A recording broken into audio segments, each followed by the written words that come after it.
Speeding. Speeding. Speeding. 5, 4, 3, 2, 1.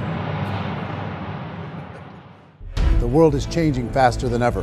What used to take decades is now taking years or even months. What you see right now is the illusion that people have had for many decades about the workplace being this secure place to work the rest of your life. For the first time in the history of our nation, our children will not do as well as us. We've seen our friends get laid off, we've been laid off, we've had our pay cut. People are overworked and underpaid. They seem to have less time and less freedom. They live under constant pressure. This is going to be forced. And so even if your employer loves you, they may have to cut you. There's something wrong that on Monday morning, the heart attack rate increases by 35%. Technology is accelerating, job security is declining. It just doesn't seem like the old models of making a living are as reliable as they used to be. Every aspect of our lives, there's a better way out there, but we're still doing it the old way. We live in the greatest country on the planet, and there are a lot of people sitting around complaining and being cynical. Like everyone's whining about this old model, and I'm like, why don't you leave it? Look at all this over here. Look at all this opportunity. Since so much of our lives revolve around our work and the way we make our living, many people are thinking there just has to be a better way. The biggest challenge facing our world today is not making money, is what are we going to do with all the displaced, unemployed people? People are afraid that they're going to make the wrong decision. People are afraid of the unknown. People are afraid that maybe I don't have the skills. Hey, sports fans. Industrial age is over. It's dead. It's dying. That's why going to school to get a job is an obsolete idea. A steady paycheck is an industrial age idea.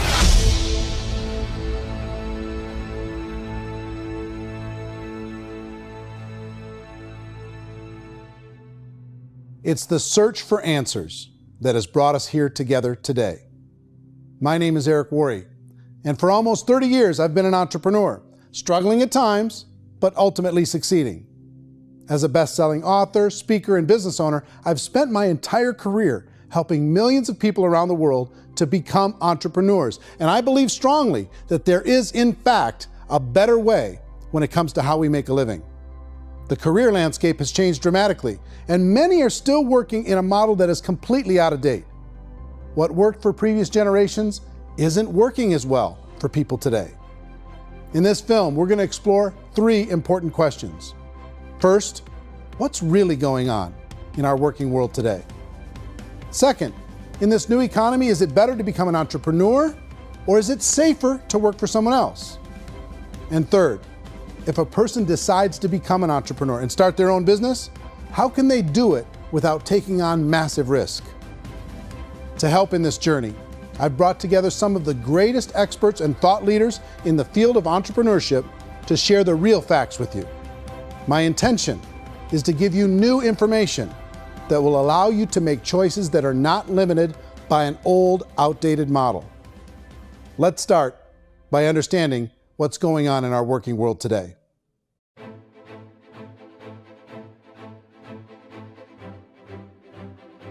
Let's look at unemployment. 30–40% of the people are honestly not working, but would be working. What our government does is if you haven't found a job in 6 months, we don't call you unemployed. We pretend you dropped out of the labor force. I've often said that unemployment, particularly structural unemployment, that's unemployment due to technological changes, is the first sign of economic growth. Think of it, 10 people live on an island. They go out every day and fish. One day, new technology shows up. A missionary brings them a net. Now, using the net, one pilots the boat, one throws the net. 2 fishermen can do all the work 10 used to. That's a 500% increase in productivity, 2 doing the work of 10, in one day. You don't have to learn a lot to learn how to throw a net instead of throw a fishing line. The island's got a big problem, 80% unemployment. But the island still has all the wealth of the fish because the 2 people produce as much fish as 10 did. Now, of course, looking back in history, these changes used to take thousands of years. And during that time, we went into farming and transportation. Some of us became doctors and some teachers and lawyers, and we developed all these new professions and new manufacturing jobs. Today, these changes are occurring literally in one day when a new technological advance occurs, and we don't have the social structures to deal with it or to retrain the unemployed people. So one of the things that I think is interesting as I travel across the country and really travel around the world is the way that we work and the way we get paid for work is changing pretty dramatically. On a global basis, everything is being turned upside down because of the rapidly advancing technologies. They are eliminating many jobs, and we have been left with many people not prepared for the jobs that exist. A lot of demand in public companies was to squeeze out all the fat and to get just as much margin as we possibly could, and fat equals humans. So this idea of job security in information age is so obsolete, but it's still taught inside our school system. And that's where the problem starts. There's no financial education in the school system, and people are still trained to be employees who work for that paycheck. This is a chart on the middle class. What's happening in the middle class, those that went to school, their incomes have been coming down for years. And parents still say to their kids, go to school, get a job. Now what happens to all those middle class people who are dropping off the ends of the chart? Well, they become what's called working poor. And this is what happens to working poor. But they say poverty is ending. Well, poverty may be ending, but working poverty is going up. And this is food stamp usage.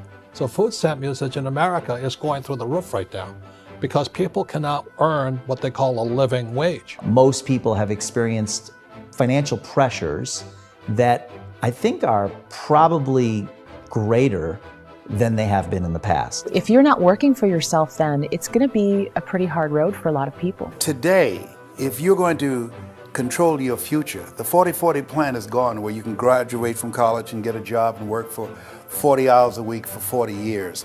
That day is gone. So some of these charts actually tell you what's going on. And this is a really interesting one, you know. People are going back to school because if I go back to school, I'll get a nice job. But this is what's happening to, it's called Sallie Mae, which is the student loan guys.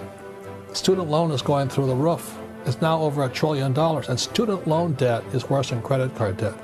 So when people stopped using credit card, the government got people into student loan debt. And the problem with student loan debt is you can never be forgiven. See, with credit card debt, you can declare bankruptcy and all's forgiven. But student loan debt, you can declare bankruptcy, you still owe it. It's the worst of all debt. But this is the next picture. Look at this chart here. This is what's happening to wages of college graduates. It's going down. So you go to college, you rack up all this debt, but you earn less money. Now, that's not that intelligent. Average person who's been working a lifetime in America today is ending their lifetime at 65 with about $41,000 in assets. They earned just enough to survive. I think in the United States we have something like 17 trillion in debt. That's just the federal government debt. We got another 2 in municipal and in other, let's call it almost 20 trillion government. We've got 40 trillion in private debt. That comes up to close to 60 trillion.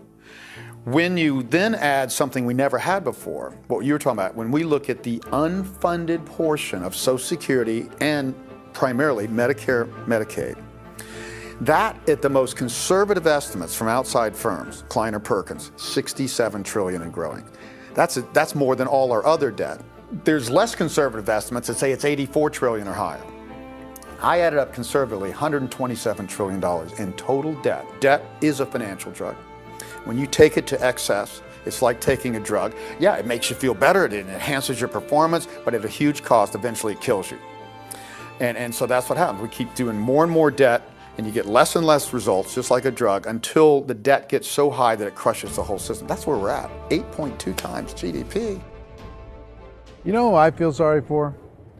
I feel sorry for the person who dreads going to work, who is sick to their stomach on Monday morning, who hates their alarm clock, who gets a little glimmer of hope on a Wednesday because it's hump day and says, thank God it's Friday.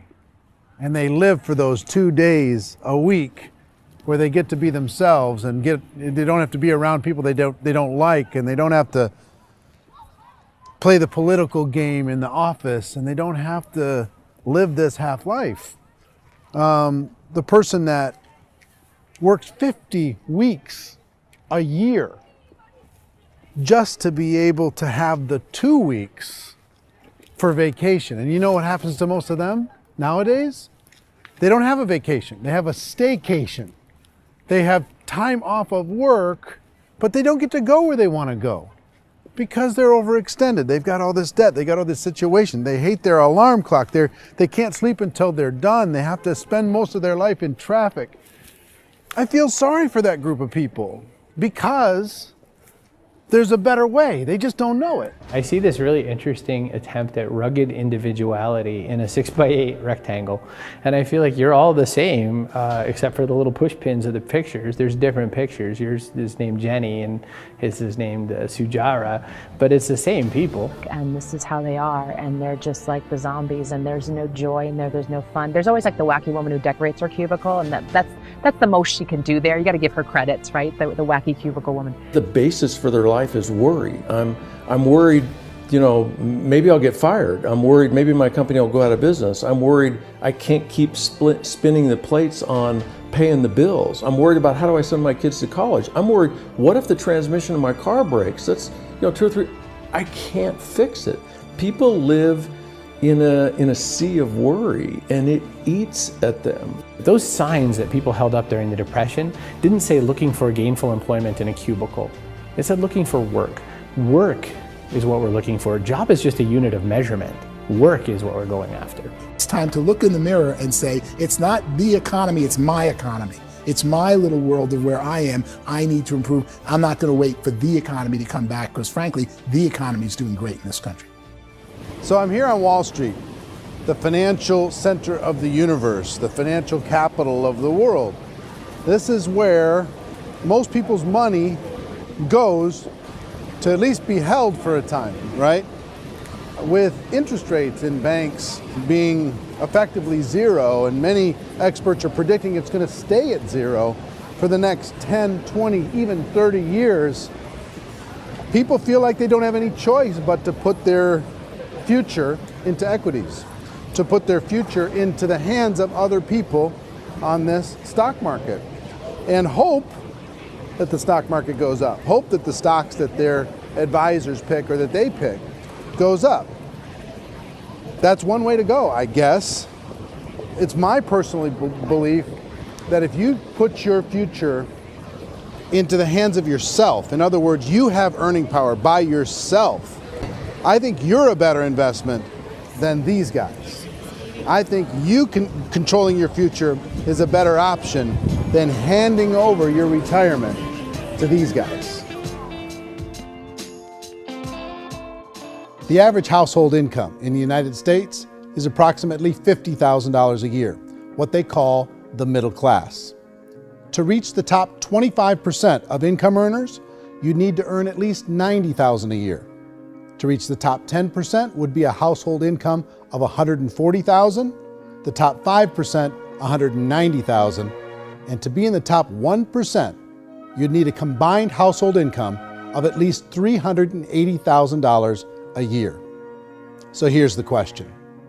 What do you think would give you the best chance to move up and get to the top 10%, the top 5%, the top 1% or beyond? In my opinion, and in the opinion of many, many experts, the answer is to become an entrepreneur, to become your own boss. I think you have to be a business owner. I can't, the only time I ever say to someone it'd be great to be an employee is when they've already told me they've surrendered. I only tell people who are wounded spiritually that they should be an employee. And it's that feeling that you get when you pick up the backpack off the little Cub Scout and say, "Don't worry, little guy, we'll get you back to the camp." You know, it is in no way a kindness when I tell someone they'd be a great employee. The other status symbol really increasingly is lifestyle. And people who can own their own business, maybe even work out of their house, that I tell you, people admire that. Like, gosh, I wish I could do that. The spirit of the entrepreneur is to be a risk taker and to be resourceful and unstoppable and to have a vision of yourself beyond where you are and not willing to settle for life as it is. You think about the great entrepreneurs, they're visionary, they have heart, they're willing to do today what others won't so they can do tomorrow what others can't. Personally, I don't think of the new economy, the old economy. I create my own economy. The entrepreneur's in control.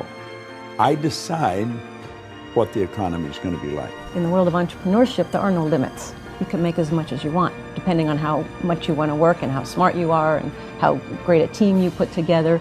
There's no more lifetime rewarding business than being an entrepreneur.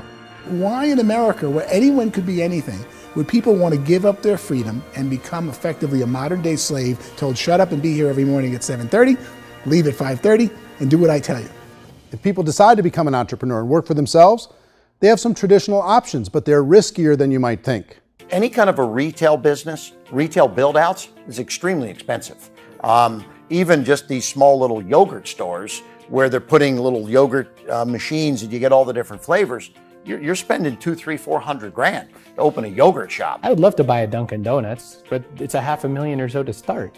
I don't quite have that just in case money. Risking lose it all, and most guys do 2 or 3 times, and even big guys like Branson, because I'm such a fan of his, half his companies don't work. If you make $1 million, your problems are going to go. If you make $1 billion, your problems are really going to go. Just the opposite. You and I know when you're making $1 million, you got $1 million responsibilities. You make $1 billion, you got 1,000 times $1 million responsibilities. And most people say, I'd love to be my own boss. 70% of Americans would love to be their own boss, according to recent polls. But they don't know how to get there. Because what are you going to do? One, you could buy an existing business. If somebody's selling an existing business, you have to ask why. Usually because it's probably hard. It's probably not making as much money as they hope. 2, they could buy a franchise. A little less risk, proven system, but it's expensive to be able to do that. 3, they could start something from scratch.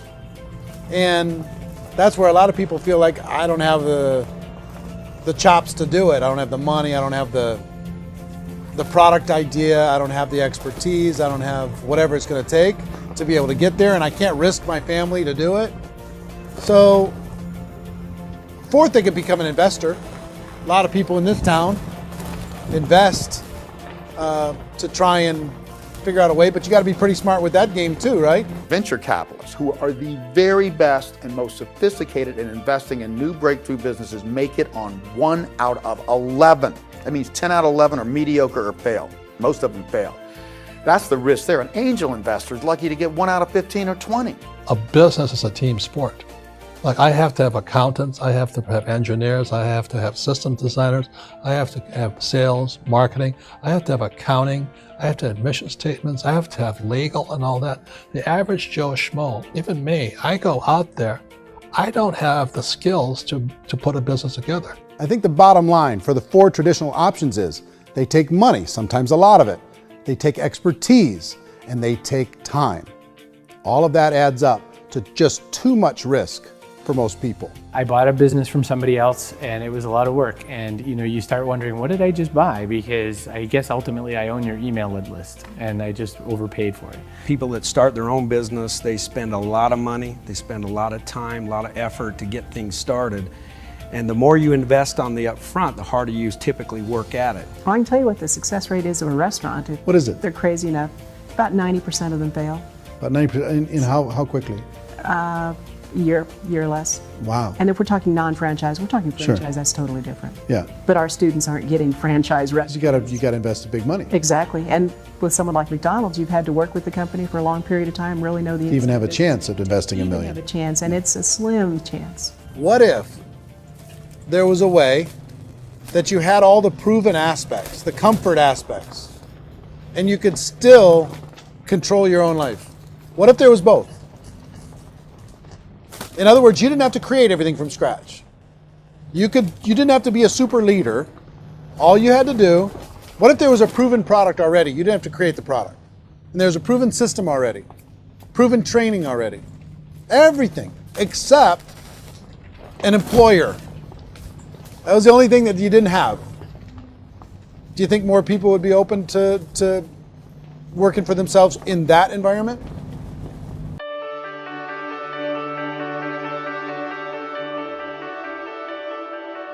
In our search for a better way to make a living, we've come to the conclusion that becoming an entrepreneur is actually safer than being an employee.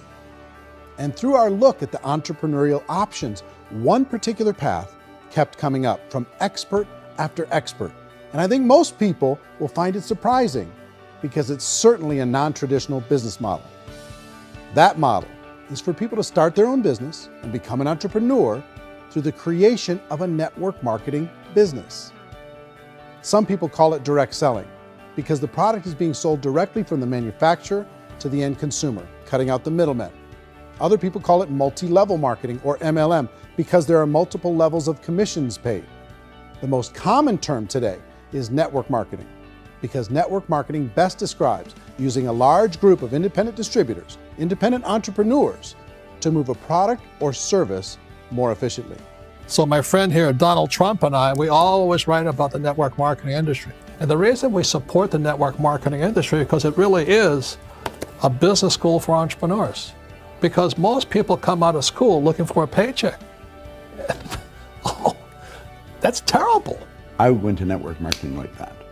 I think if it didn't exist, we should invent it. It is that good. I think direct selling is a great way to do business today. It's very easy to get into that industry, and you can be self-employed, be in effect an entrepreneur. When we see multi-billionaires adding network marketing companies to their portfolio of companies, that would be a clue. When we see people who are very famous authors and very famous business people endorsing the industry, that would be a clue. These network marketing companies aren't $50 million companies, they're billions and billions of dollars. They lead the stock market, they're major companies. When we're going to get it? You know, and you're going to school to work for a paycheck, but if you want to be rich, be an entrepreneur, and network marketing gives you the spirit to be an entrepreneur. A traditional company will spend up to 50% of their total revenue on marketing. Network marketing companies use a different approach. Instead of having all that extensive marketing expense, they utilize a network of independent distributors to do the marketing for them. Now, why do they do this? First, because word-of-mouth advertising is so much more effective today than traditional media advertising. Second, some products need to be explained or demonstrated, and an independent salesperson can do that more effectively than an ad campaign. Third, it's completely efficient. The company only pays for the marketing of their product if a sale happens and not before. Imagine if Amazon allowed you to become an independent distributor and paid out 40% of its revenue to that distributor group. All you had to do as a distributor was recommend a product, and if a person bought it on Amazon, Amazon would take care of all the logistics, and you'd get paid for bringing the customer. Now imagine you got paid for every purchase that customer made for the rest of their lives. Well, Amazon doesn't offer this option, but network marketing companies do. 85% of all buying decisions in our society are made as a result of word of mouth or reputation. We're recommending things to each other all the time. You know, who's your dentist? Who's your doctor? Who's your lawyer? What detergent, are you using? What legal system are you using? What product are you using? We're talking to each other about the things that we love anyway. When you go into a big box retailer, you're lucky if the clerk looks you in the eye, much less gives you any detailed or accurate information about what you're purchasing. So of course, this personal information, this education coming from a friend, a neighbor, a relative, or even a stranger, but one who has experience with the product is extraordinarily valuable. As a matter of fact, network marketing can educate consumers probably better than any other form of marketing. It certainly can do better than advertising, because advertising usually has a certain hype to it and you can only get limited information. So, network marketing trumps advertising. If you were a typical sales company and you wanted to sell $1 million a month worth of product, you might go find 100 superstar salespeople.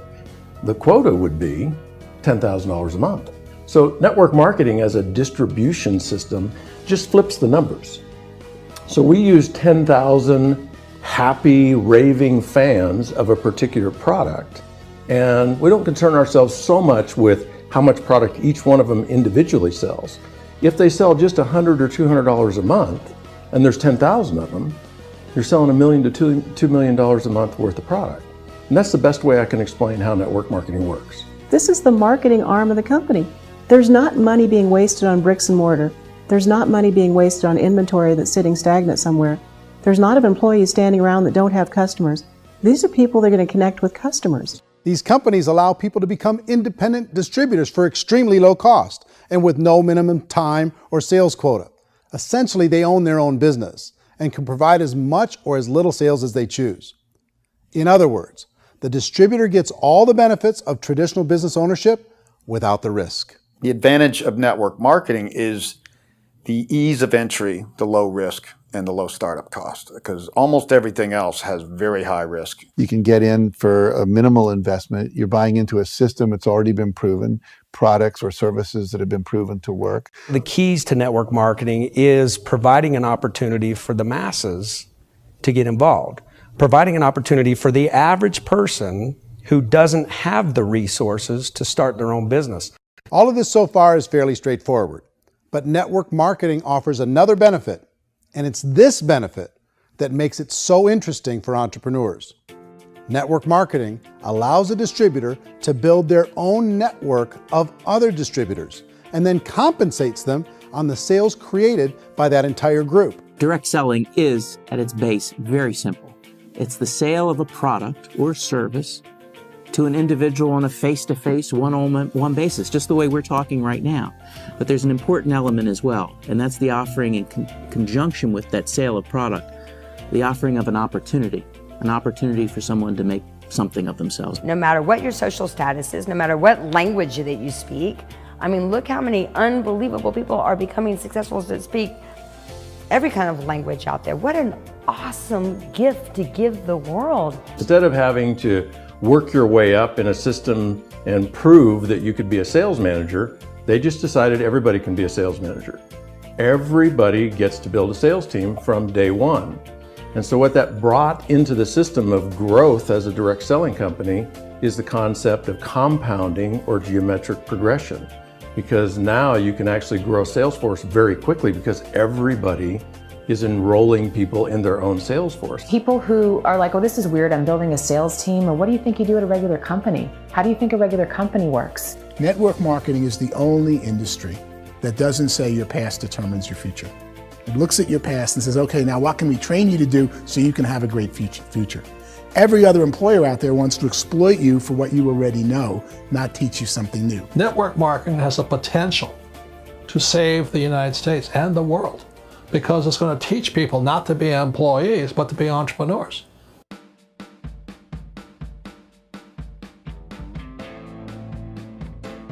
According to the Direct Selling Association, if you add up all the network marketing companies around the world, they combine to do over $178 billion a year in retail sales.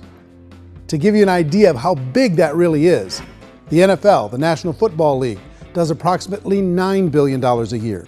The music industry does a little more than $16 billion a year, and the movie industry does about $80 billion a year.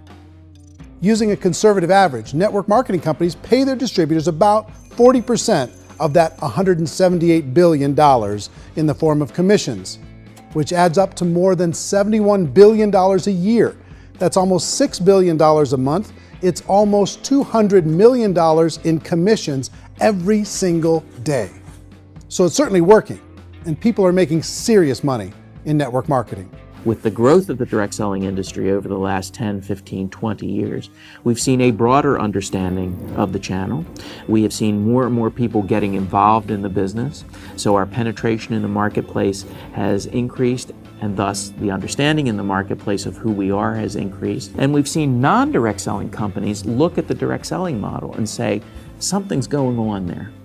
People are making money, companies are being profitable, individuals are being motivated, product is being delivered to market. Maybe we should explore this. Some people think only the people at the top make money.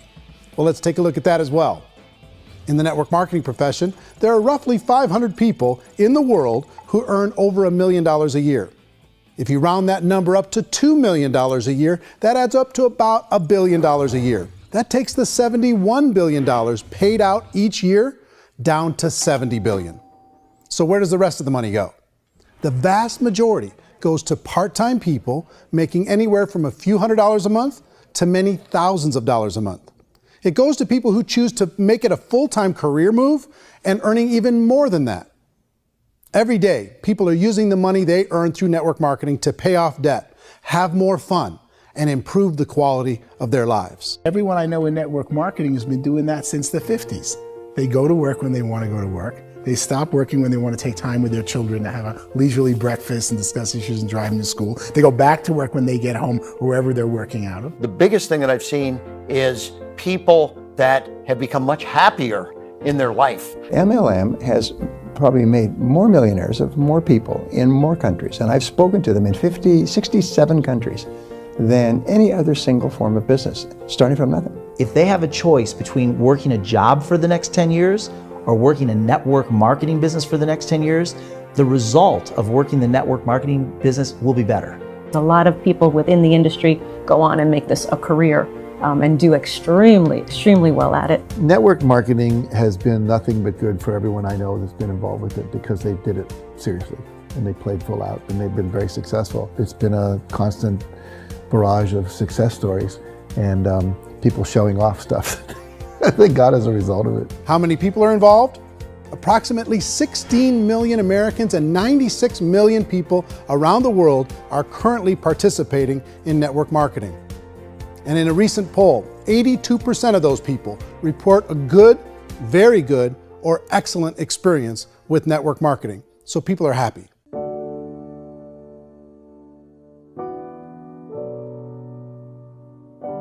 So I've taken a look at the network marketing profession and really tried to understand why so many people are confused as to the validity of this as a business. One is this pyramid shape. People get really messed up with this pyramid. Oh, it's one of those pyramid things. So I just think there are a lot of haters out there who really don't understand the industry and say, oh, it's a get-rich-quick scheme. It's a pyramid. Well, corporate America is a pyramid scheme. You know what I mean? It goes like this. You have thousands of MBAs, let's say working for Ford or General Motors or Coca-Cola. If all these MBAs are all trying to get to here, that's a pyramid. Only one guy's going to make it. Every 10 years, one's going to make it. Whereas you look at network marketing, it's like this. So you're here, and your job is to develop other CEOs coming up behind you. So it's an inverse pyramid. In network marketing, it's a very simple concept. If you sell product, you get paid. It is paid based on production. There is no first mover's advantage. There is no investment component where the more somebody spends, the more they're entitled to make. So the two are polar opposites of each other. It doesn't matter what shape the company is or the compensation plan is shaped, whether it's a circle or a pyramid or a triangle or a trapezoid, it doesn't matter. If compensation is coming primarily from recruitment, then you've got a problem. On the other hand, if an operation is basing their compensation to participants on the basis of sales, even when those sales are generated by people you've recruited, well, then you're a perfectly legitimate enterprise. That's the legal test, it's the practical test. Another issue that's been true in the past that is no longer true now is people used to be in network marketing loaded up with products that they couldn't sell and they ended up a loser. They ended up with a bunch of product in their garage, they ended up with a bunch of products sitting in their kitchen shelves or whatever, and they thought they could sell it and then they weren't willing to or able to sell it and they ended up with a bunch of stuff and they were bitter about it. There was this thing called front loading where you had to buy if you bought $25,000 worth of product, you got better commissions and all this. Today, it's almost all done by computer. It's direct mail comes from a warehouse somewhere else. You don't have to have all this inventory. You don't have to stock up. It's a paperless world now. Most of it's done online. You have a back office. It really works. And the technology has changed everything. Third issue is people start talking about 99% of people in network marketing don't make any money. Well, we've talked about that over the course of this journey together. Almost $200 million a day is being paid out to network marketing distributors around the world. The naysayers, the people who say that it doesn't work, are usually the ones who just don't know how to make it work for themselves. And so they're giving you an opinion, and I tell people, don't confuse people's opinions with expertise, because opinions are free. And don't confuse sincerity with the truth, because people can be sincerely wrong. But here's the reality inside of network marketing. The vast majority of people that get involved in network marketing just become customers, and they get involved to be able to purchase product at a lower price. If you take Costco as an example, if a person goes into Costco and gets a membership to Costco so they can get a lower price on the product, we don't call that person a loser because they have a bunch of product that they walked out with with a smile on their face. Yet when some people want to take a look at network marketing, they say, well, those people, they're just using the product and they aren't earning an income, so they must be a loser. They're not a loser, they're a happy customer. That's the vast majority of people that are involved in network marketing. Now, a smaller percentage of those people decide to go build a business. They earn $300 a month, $500 a month, $1,000, $2,000. That's the bulk of earnings in network marketing. And then there's the few that really decide to take it serious, really decide to build a large network, really work to make that network very, very productive. And those people make huge amounts of money and there's no cap. What I do as an outside economist, just somebody looking at this industry like any other industry I speak in and say, look, what's the realities of this? 1% do incredibly well. 10% generate some additional income at pretty low risk and effort. That's not, and 90% of people roughly end up customers. One thing that I think is real when it comes to people's perceptions about network marketing is people put this, and distributors, I think, involved in network marketing have some responsibility for this. They have sometimes unrealistic claims about the product or about the income. Most people who become distributors, they want the money, they want to be successful, but they don't have the skills. They don't know what to do. And when people don't know what to do and they're in a new business, they're scared. And when they're scared, they panic and desperation kind of sets in. So they think everyone they talk to has to get in. So if I talk to you and you say, well, no, I don't have time to do that, they're like, no, I need you. You have to do this or I won't be successful. So I start clawing on you. I start that desperation. So then I start making claims about the product, which are not appropriate, probably not even true. Or I start saying, oh, let me show you how you can make all this money and you don't have to do anything, Eric. And so you just totally misrepresent the opportunity, and you're clingy with people because you think you need everybody to be successful, and you don't. You know, one of the messages that I try to deliver most forcefully to companies as well as salespeople in direct selling is that you don't have to overpromise. The reality is in network marketing, there's a lot of hard work involved. There's a lot of effort. You're going to have to develop yourself. It's a business like anything else. It's going to take some time, but in my opinion, it's better.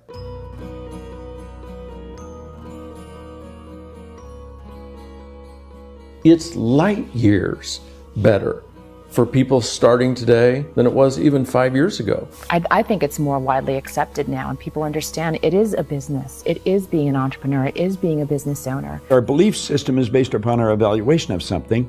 And frequently, if we reevaluate a situation, our belief about that situation will change. The industry has changed and it's grown up. It's totally transformed. You've got young people today that have grown up with social media, and they understand networks. They understand how people are connected through technology, and they understand how money flows through those networks. So when they see network marketing, they don't see it the way their parents saw it. And we've all learned, the larger industry that you represent, has all learned from those mistakes and flaws and errors that have happened early on. Early algorithms didn't work the right way. That's all fixed. It's like when they design a computer program, they design the program, then they run it, and then they go back through and they debug it. The MLM industry has been debugged. This is the day of being virtual, being able to run a business from your mobile phone. I mean, it's incredible. Companies are getting smarter. They're implementing more consumer protections. They're implementing more compliance training. They're doing more with respect to product research. If you do get involved and you make purchases of inventory, even on a voluntary basis, if you decide that this business is not for you, you can leave and have that inventory repurchased by the company. There's no other business that offers that kind of protection on a voluntary, self-regulatory basis.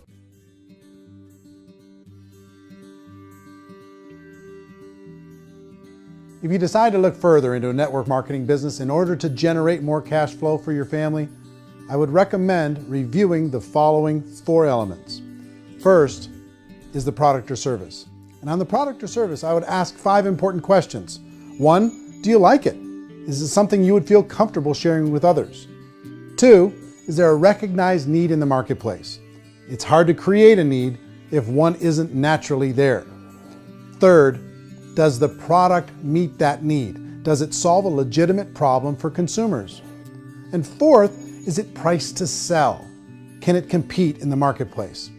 And fifth, is it priced for profit? Is there enough margin for the company and the distributor to be able to generate income for the long term? If you can answer the questions on the product to your satisfaction, the next element to consider is the company itself. Is it well run? Do you believe in the founders or the management team? Do you feel they have what it takes to go all the way? See, it doesn't matter how good the product is if the management can't take care of the company. Good management can change with the times. They can handle adversity. They can make good decisions. Make sure you choose a company that can serve you for a long time. The third element to consider is the compensation plan. And with that, there are 3 important things to look at. First, a brand new person needs to be able to generate some money fairly quickly. It may be an obvious reason, but you can probably imagine the ripple effect of a distributor getting involved and having even a small victory fast. That can only help with the overall success of the organization. Second, a person should be able to develop a moderate part-time income in a reasonable period of time.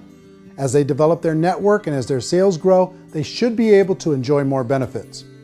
And third, for the people who are really serious, for those who decide to really go pro in the network marketing profession, there should be the possibility to make a serious full-time income if they work hard and are committed to developing their skills. If you're comfortable with the product, the company, and the compensation plan, the last thing you should look at is the support that will be made available to you. Does the company have a website? Does it have a solid online reporting tool? Do they have comprehensive training available? Do they host events to help you build your business? If you decide to do this, what kind of a support system can you plug into? Choosing a network marketing company is a personal decision. But evaluating the 4 elements of product, company, compensation plan, and support is a great place to start. Is the company promising that you're going to get rich quick or that you can make a lot of money without a lot of effort? That's a red flag. Is there a product that you really believe in that you think can be sold? Or are you being told by salespeople or the person who's trying to recruit you or by the company itself that don't worry about the product, all you have to do is recruit other people into the business? Red flag, warning sign. If you're hearing that, take a second or even a third look. Get to know the customers, the products, the business, have some success, and see where the opportunities might take you to move up in the organization. You want to find out how concerned are they about my education, my training, and my development? Is there a space for me to grow?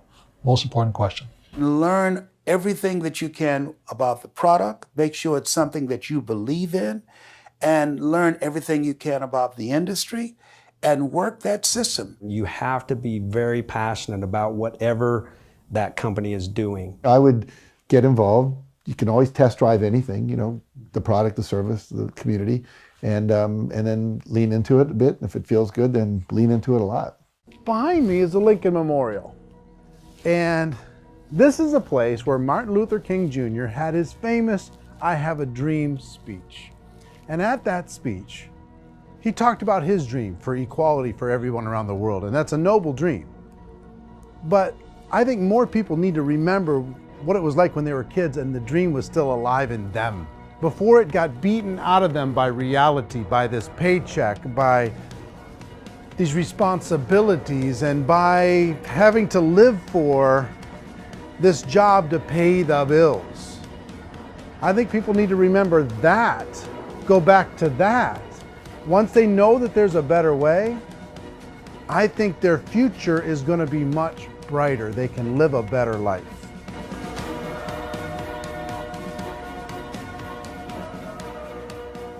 So if you're considering getting involved in a network marketing company, let me offer you just a few pieces of advice. First, network marketing isn't perfect. It's emotional, it's challenging. Like any entrepreneurial venture, it can have its up days and its down days. But if you have an entrepreneurial bone in your body, it's just better. Second, if you're gonna do it, decide to be professional. Decide to go pro. It's better to do that than just be this amateur sticking your toe in the water. Third, as any professional, you're gonna have to learn some new skills. And I promise you, inside of the network marketing profession, they're not too difficult to learn. Fourth, like anything worthwhile, it's gonna take some time. Don't expect that you're going to get to the finish line right out of the gate. And fifth, it's worth it. It's worth it to be able to take charge of your life again. It's worth it to be able to control your own financial situation. It's worth it for the people you're going to be able to spend time with. It's worth it for the things you're going to be able to see and the experiences you're going to be able to experience. It's worth it for the causes you're going to be able to contribute to, the lives you're going to be able to touch, the customers you're going to be able to help, the friendships you're going to be able to develop. I promise you, it's worth it. Remember, most people are searching for answers just like you are. But I do have to tell you the catch to network marketing. If there is a catch, if you want to understand this from an emotional point of view, people say, well, it sounds too good to be true. It's not, it's hard work. But here's the catch. Most people still don't understand it. So you're going to have to endure the loss of social esteem from ignorant people. The uneducated will think less of you. Now, if you can handle that, you're on your way. If that's going to destroy you, you know what? Entrepreneurship in general probably isn't in your future. If you can face that catch, you can become unstoppable. I want everyone to really contemplate this if they're not in network marketing. You're in a job, you probably have a mortgage, you have rent, you have debt, whatever's going on. You're in a prison. You work just hard enough to keep them from firing you, and they pay you just enough to keep you from quitting. Come on! I've been there, done that, and bought that t-shirt. In network marketing, if you run into failure, it's really just a homework lesson for yourself. There's no one to blame. You really have no excuse not to be successful. You just don't. People don't want to hear that, but there's so much available to you. If you want to be a good network marketer, be a student to the people above you, be a fellow traveler to the people on the same level, and be a teacher to those below, and know when it's appropriate to do which. People who are not afraid of asking people to buy things, or not afraid of persuading people with a chance they may say no, these people own the future. Nothing happens until something moves. So you got to go move, you got to go do something, or nothing's going to change in your life. In the beginning, you're going to do a lot of things that you don't get paid for. But as you go down the road, you get paid for a lot of things that you don't do. And your job is rehabilitate the spirit, the entrepreneur spirit in all of us. You get it back. Either give it a strong yes or a strong no, but no wishy-washy, dilly-dally stuff in the middle. There's dreams and there are nightmares, but I believe that the biggest nightmare of all is when you don't pursue your dream. You're going to see some monumental growth in this profession. It's an exciting, exciting time to be involved with the network marketing profession. The next 10 years, I see just exponential growth. When that tipping point comes, it's not a matter of asking somebody, have you ever heard about network marketing? You're really asking them, which company are you building your wealth in? We are here to fix the world, to improve relationships with other people, to improve other lives. And the real reward comes as an entrepreneur in any level from teaching somebody something and watching them soar. There is no greater reward.